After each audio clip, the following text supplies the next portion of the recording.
discuss our next topic, which is biomolecules. Introduction. Biomolecules are the chemical compound found in living organisms. These include chemicals that are composed of mainly carbon, hydrogen, oxygen, nitrogen, sulphur and phosphorus. Biomolecules एक ऐसा chemical compound है जो all types of living organism में present रहता है। इसके अंदर carbon, hydrogen, oxygen, nitrogen, sulphur and phosphorus type के केमिकल कंपाउंड प्रेजेंट रहते हैं। The biomolecules are organic compound and are building block of lifes. Biomolecules perform important functions in living organisms and these are responsible for their growth. Biomolecules जो है organic compounds रहते हैं and किसी भी life के ये जो है बिल्डिंग ब्लॉक्स रहते हैं। लिविंग ऑर्गेनिजम्स के अंदर ये एक इम्पॉर्टेंट फंक्शन करता है which is their growth. Biomolecules contains carbohydrate, proteins, lipids and nucleic acids. They are essential for the survival of living cells. Biomolecules come in many sizes and shape and fulfill many purpose in various arrangements. Biomolecules अलग अलग size के और अलग अलग shapes के आते हैं और ह्यूमन बींग्स के अंदर या फिर all type of living organism के अंदर अलग अलग तरह के ये प्रोसेस परफॉर्म करते हैं। Now there are 4 different kinds of biomolecules which we'll discuss later. First one is carbohydrate, second one is protein, third lipid and fourth is nucleic acid. Okay, so our first one is carbohydrate. Carbohydrate, as the name suggests, made up of carbon, hydrogen and oxygen atoms. Carbohydrates found in food and drinks. They are one of the main source of our energy. जैसे ही नाम suggest है, carbon, hydrogen and oxygen से मिलकर carbohydrates बनते हैं। ये food and drinks में present रहते हैं और हमारे एनर्जी का जो है मेन सोर्स है। Carbohydrates come in many forms. They can be divided into 2 main categories. First one is simple carbohydrate and the second one is complex carbohydrate. So simple carbohydrate it is made up of very few unit of sugar molecules. It is further divided into 2 types. जो simple carbohydrate रहता है वो कुछ या few या 1 or 2 unit से मिलकर बना रहता है। इसको 2 टाइप्स में डिवाइड किया है। First one is monosaccharide and second one is disaccharide. First we will discuss about monosaccharides. It contains 1 unit of sugar. They are easy to digest and metabolize. Monosaccharides single unit of sugar से बने रहते हैं और easily इसको digest कर सकते हैं. Examples are glucose, fructose and galactose. And the second one is disaccharides. It contains 2 bonded sugar molecules. They are also help and divided into 3 different categories: maltose, sucrose and lactose. Disaccharides as the name suggests, di मतलब 2, तो ये 2 sugar molecule से मिलकर बनते हैं और ये भी 3 कैटेगरीज इसके अंदर आते हैं. इसके एग्जाम्पल हैं maltose, sucrose and lactose.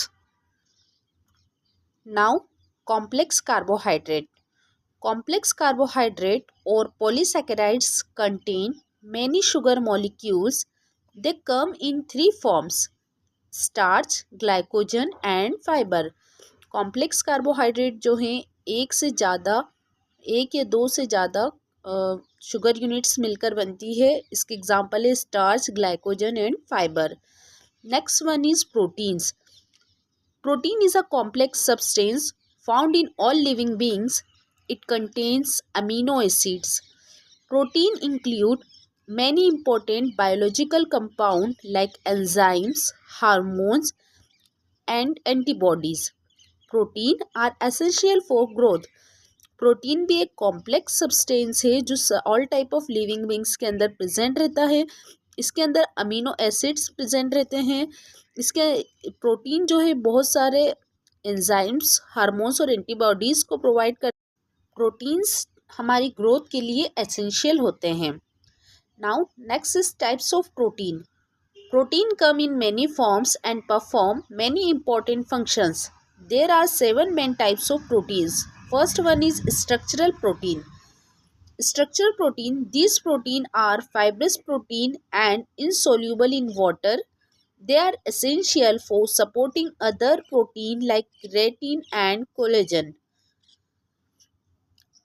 Proteins जो रहते हैं स्ट्रक्चरल प्रोटीन जो रहते हैं फाइब्रस प्रोटीन रहते हैं एंड वाटर में इनसोल्यूबल रहते हैं. इसके एग्जांपल है keratin and collagen. Next one is enzymes. Enzymes are rounded proteins known as catalyst. Enzymes जो हैं राउंडेड प्रोटीन्स हैं, इनको हम कैटलिस्ट बोलते हैं. They are crucial to healthy digestive process in animal. और एनिमल्स ह्यूमन बींग्स के अंदर जो भी डाइजेशन की प्रोसेस होती है मेनली परफॉर्म जो है एंजाइम्स कराते हैं. Next one is hormones. Hormones are proteins that produce and regulate emotions and body functions. Hormones जो है हमारी इमोशंस और बॉडी फंक्शन को रेगुलेट करते हैं. Insulin control sugar in the blood while oxytocin is important in giving birth. Oxytocin and insulin are the hormones which helps in both the functions. Next one is antibodies. Antibody proteins are crucial for the body's response to viruses and other illness. Antibodies भी हमारी body में present रहती हैं which is made up of protein. जो अगर virus कोई हमारी body में इंटर होता है तो उसके अगेंस्ट जो है ये रिस्पॉन्स करती है. Next is storage protein. This protein stores amino acids and other proteins in the body until the body needs them. Storage proteins ऐसे प्रोटीन्स होते हैं जो बॉडी में स्टोर्स रहते हैं in the form of amino acid and when ever हमारी body को अगर रिक्वायरमेंट होती है प्रोटीन की तो हम उसको यूज़ कर सकते हैं. Next one is transport proteins. It facilitate the movement and delivery of protein through out the body. Transport protein जो है प्रोटीन का ट्रांसपोर्टेशन में हेल्प करता है. Last one is contractile protein. It enables the movement of muscle through contraction and expansion. Contractile protein जो रहता है muscles की मूवमेंट में हेल्प करता है. So let's move to lipids. Lipids are organic element that are insoluble in water and soluble in organic compounds. Lipids भी जो एक ऑर्गेनिक एलिमेंट्स है जो वाटर में इनसोल्यूबल रहते हैं एंड ऑर्गेनिक सॉल्यूएंट्स में सोल्यूबल रहते हैं. Lipids are related to fatty acids and are used by living cells for various purposes. Lipids जो है in the form of fatty acids present रहते हैं और लिविंग सेल्स में अलग अलग पर्पसेस के लिए यूज़ किए जाते हैं. Lipids are essential in food as energy source. Functions of lipids in the body include. First function is forming the structural foundation of membrane, acting as energy storehouse, acting as important signaling molecules. These are the functions of lipids. Now let's discuss type of lipids. Lipids can be divided into 4 types. First one is fats. Fatty acids are made up of hydrocarbon chains of 4 to 36 carbon and one acidic group. Fatty acid may be straight or spread out. Fatty acids जो रहते हैं 4 to 36 carbon से की chain से मिलके बने रहते हैं.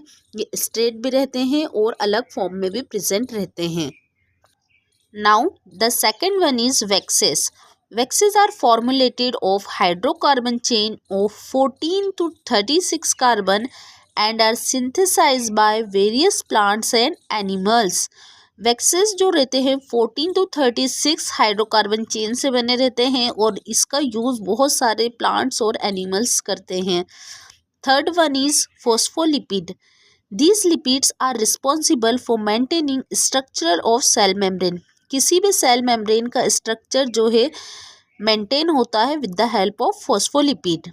Last one is steroid. Steroids are important to the body's biological function and plays an important role in producing hormones. Steroids जो रहते हैं बहुत सारे बायोलॉजिकल फंक्शन करवाते हैं एंड हार्मोन्स को प्रोड्यूस करने में भी हेल्प करते हैं. These are the types of lipids. So, our last topic is nucleic acid. Nucleic acid contains all living beings genetic information. Nucleic acid के अंदर सभी लिविंग बींग्स की जेनेटिक इंफॉर्मेशन प्रेजेंट रहती है. They are crucial for the reproduction and passing these genes to the next generation of the species. Nucleic acid जो है एक generation से दूसरे जनरेशन में जीन्स जो ट्रांसफ़र होते हैं उसमें हेल्प करते हैं. न्यूक्लिक एसिड्स टू टाइप्स के होते हैं, DNA deoxyribonucleic acid and RNA ribonucleic acids. DNA and RNA are the two types of nucleic acid. And the last one is importance of biomolecules. Biomolecules की क्या importance है? Biomolecules are important to all living beings. The body uses all these different kinds of biomolecules to maintain its life in a process is called hemostasis. The research of biomolecule is known as biochemistry. These are the importance of biomolecules.